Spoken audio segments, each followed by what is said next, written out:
Al Reial Cercle Artístic de Barcelona s'ha inaugurat una exposició que jo qualificaria de singular, d'on s'hi presenten les obres que els artistes convertits en socis de mèrit han lliurat a l'entitat per enriquir-ne el patrimoni, i que en aquests moments són 23, amb les incorporacions recents de Lluís Roura i José Luis Fuente Taja. En l'acte d'apertura hi eren presents els artistes Emília Castanyeda, Teresa Llàcer, Jordi Curós, Pasqual Bueno, Pagant Montsalvatge, Benet Sarsenedes i Jordi Rollant.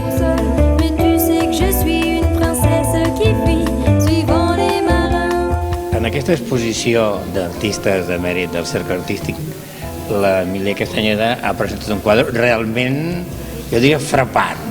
Frapant, ¿et sembla bé la paraula? Sí, muy francesa, pero bueno, es comprometedor un poco. Explicar el por qué un cuadro es un poco complicado. Es muy complicado. Porque encontrar palabras al tema que quiere hacer el pintor siempre resulta mucho menos poético, a veces muy normalito, no sé, no se define lo suficiente porque es muy complejo. Es una serie de cosas, de sentimientos que hay dentro del artista, de querer expresar, y verdaderamente aquí hay bastante furia, hay controversia, hay rebeldía, y claro, explicarlo en palabras, pues no sé. ¿Rebeldía femenina respecto al macho? Sí, bueno, esto también, pero yo lo que quise hacer es una sociedad que todos vamos donde nos llama el cencerro. El cencerro. Todos vamos donde nos llama el cencerro. Sí, pasamos, no tenemos otra solución que pasar por aquí, sí. Y siempre hay alguien que se revela, ¿no? Hay alguien por eso siempre se dice, eres la oveja negra de la familia, o es una oveja negra, porque va en contra de todo, ¿no? Sí. Entonces, claro, este personaje como mujer, es una mujer, bueno, puede ser la tierra, ¿no? O una sociedad. O el poder. O el poder. Yo más bien sí, lo que tú dices, has encontrado tú la palabra, el poder, de que, bueno, un mando, ¿no? De que estamos todos como, no sé, yo creo que estamos con una especie de dictadura cultural y además social. Y entonces tenemos que pasar todos por el cencerro porque todos van en manada, ¿no? Y yo, claro, al hacer este cuadro, pues quizá estaba viviendo, no sé, una experiencia, unos días o no sé, ¿sabes? Más. Unos días locos. Locos, exactamente, locos y de rebeldía, y entonces, bueno, es esto. Entonces hay toda una serie de cosas interior, ¿no? Que quería demostrar, que quería pintar, que luego me miras como si fuera psiquiatra, oye, luego me quedo tan fresca, me quedo tan bien. Y es esto, ¿no? Que todos hay como corderos a lo que nos dictan, no tenemos escapatoria porque ella no lo centra bien en su dictadura, lo centra bien que nadie se escapa, pero este ser pobre lo pasa mal, se escapa, este va en contra de todos. I aquí del Rollant, suposo que ningú es molestarà perquè ho digui, que és l'home que està un dia i un altre dia i un mes per aconseguir reunir tots aquests artistes i que l'exposició es faci. Però no importa això. No, evidentment no importa, però vull dir, el mèrit és aquest, no? Bueno, jo no vull dir mèrit, però jo vull pensar que això és una col·lecció que fa el Cercle Artístic i en el que jo pugui ajudar, tot el que jo pugui aportar, estupendo, no? Però el mèrit el tenen els artistes que escollim, que es presten a fer una donació important, perquè ja veus que tots els quadres aquí són importants. Ja no ho dic pel tamany, sinó per la importància dels quadres. Llavors això, a mi m'agrada que la gent compleixi. Quants anys fa que el Rollant és soci del Cercle Artístic? Pues molts, com a més de 40. I el Cercle només té aquest quadre teu? En té alguns més. Sí. Aquest, diguem, és el que hem tret a l'exposició perquè és el que a tu t'agrada. Aquest és el que jo he fet la donació. Els altres, que té són de concursos que fèiem, hi ha quadros, hi ha dibuixos, que eren prèmits, llavors es feien. Això és donació. Llavors al fer donació es fan soci de mèrit. Tots els artistes, exacte, quan els fan soci de mèrit fan la donació d'un de les seves obres al Cercle Artístic. Exacte. Tots els socis de mèrit del Cercle Artístic estan aquí? Sí. Tots els dels últims 40 o 50 anys. Home, el Casas i el Rossinyol i el Mir eren socis de mèrit que no van fer donació.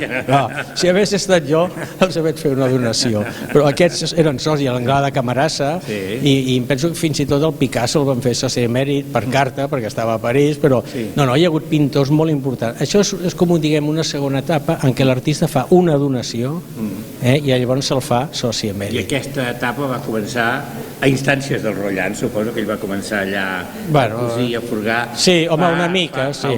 Sí, ja fa, home, uns 10 anys. En aquests 10 anys se n'han fet 23, que són els teus. Sí, n'hi ha 23, exactament. I altres que farem, que estan... El que passa que no pots...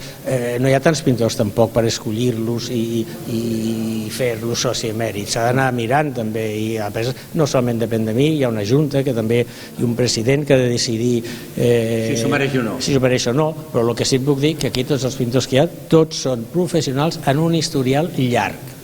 Alguns, per desgràcia, estan morts ja, com el Casaus, el Jordi Mercader, el Morató Aragonès, però que són pintors que han sigut importantíssims, i quan es van fer socis estaven vius, naturalment. En Pasqual Bueno, un dels altres pintors, dels 23 pintors que són socis de mèrit del Cercle Artístic, ha donat aquest ametller florit. És de propietat de l'artístic, aquest. Aquest quadre és propietat de l'artístic. Va guanyar un premi i és propietat de l'artístic. Molt bé. I aquest ametller florit està pintat a quina època? Això fa uns 25 anys que està pintat. Fa 25 anys. I és de quin paisatge pertany? És un paisatge de Catalunya? A l'Empordà, part de l'Empordà. Aquest quadre està pintat molt ràpidament, va ser un quadre que el vaig veure, perquè clar, si pintes i no comprens el tema, costa d'aconseguir-lo. Però quan veus el tema, que el veus, que et dona impacte, el vaig pintar 3 quarts d'hora. 3 quarts d'hora? Clar, el que diu un Sorolla, uns anys estudiant i en 3 quarts d'hora de la feina. Vaig interpretar, vaig resoldre el que vaig veure ja resolt, saps? Sobre el terreny, in situ. Sobre el terreny, amb el cavallet. Sempre. Com es pintava tant abans amb el cavallet, que ara cada vegada se'n veuen menys de cavallet. Aquesta és la pena nostra. El natural és el gran mestre del pintor paisatgista. Pintor paisatgista, en Mir, que era un gran paisatgista, hasta anava a firmar el quadre, el anava a firmar al natural. No el firmava a l'estudi, el anava a firmar al natural. Però l'acabava l'estudi, potser? No. El feia, no? Tot ho feia allà? No, màxim jo el que faig també, el que feia el Mir, perquè per mi ha sigut un gran mestre, el Mir, canvies entonacions si convé, però llavors quan has fet l'estudi de canviar una entonació o un cel més fort, un primer terme més calent o més clar, quan això ho has fet a l'estudi, més o menys ho has plantejat, torno a agafar el quadre i me'n vaig al natural i allà el acabo d'afinar. El quadre el tens que dir a la teva manera. Tu per fer bonic, si ho posem un primer terme d'una cosa, un clar, el tens d'enrunir d'uns foscos, perquè si aquest clar està sobre un altre clar, no hi ha res, queda enfarinat. Un vermell fa bonic perquè al costat té un verd, o un verd fa bonic perquè al costat té uns vermells. Veus? Aquestes sombres vermellegen. Jugar sempre amb els complementaris, l'excitació del color. A vegades hi ha gent que diu, els quadres tenen molta més vida, perquè a més de fer un fosc amb negre o amb sombra o amb un marró, fa servir el complementari i llavors un color excita l'altre. I llavors, sense arribar a la duresa d'una cosa molt dura, fa la sensació de contrast. Doncs molt bé, gràcies Pasqual, perquè ens has donat avui una lliçó de pintura. M'hi apunto. A pintar. Si tots pintéssim no hi haurien guerres. La cosa més maca del món és disfrutar amb una cosa simple, amb un pinzellet, amb un llapis, i tu sol, perquè quan necessites una altra persona per disfrutar, que pot ser una senyora, sempre et portarà problemes. Crec que podem dir que aquesta exposició de socis de mèrit del Cercle Artístic és itinerant, perquè l'hem vista ja a Sitges, l'hem vista a Tossa de Mar i ara està a la seu del Cercle Artístic. Doncs sí, ara per fi està la seva seu a les nostres instal·lacions del carrer Arcs, aquest magnífic Palau Pignatelli, i bé, doncs sí, fent honor una mica a tot l'esperit del cercle, que són els seus socis i en aquest cas els socis de mèrit. I en aquest cas hem de dir que hi ha 2 quadres més que no hi havia, perquè són 2 socis de mèrit nous, que és el Lluís Roure, que evidentment ha pintat l'Empordà. Això deu ser pals, m'ha dit la Clara, que és la càmera, que això li sona a pals i a les Illes Medes d'allà a la dreta, i aquell quadre tan típic del Fuente Taja, evidentment que allò és l'Índia, i tant li agrada tant pintar la Índia. Doncs sí, crec que amb aquesta exposició una de les característiques sobretot d'aquests artistes de mèrit és que les obres que els representen precisament els representen, o sigui, són mostres d'una mica la seva trajectòria, si és que es pot dir amb un quadre, perquè és molt difícil, sobretot artistes amb una trajectòria que ha sigut longeva i molt productiva, però sí que és veritat que moltes d'aquestes peces ens descobreixen molt bé la personalitat de cada un dels artistes representats. Una exposició que a més arriba just quan sembla que el cercle inicia una etapa nova amb un restaurant fantàstic i que s'obrirà d'aquí 2 o 3 mesos i tot sembla que agafa un altre color, diguem-ho d'alguna manera.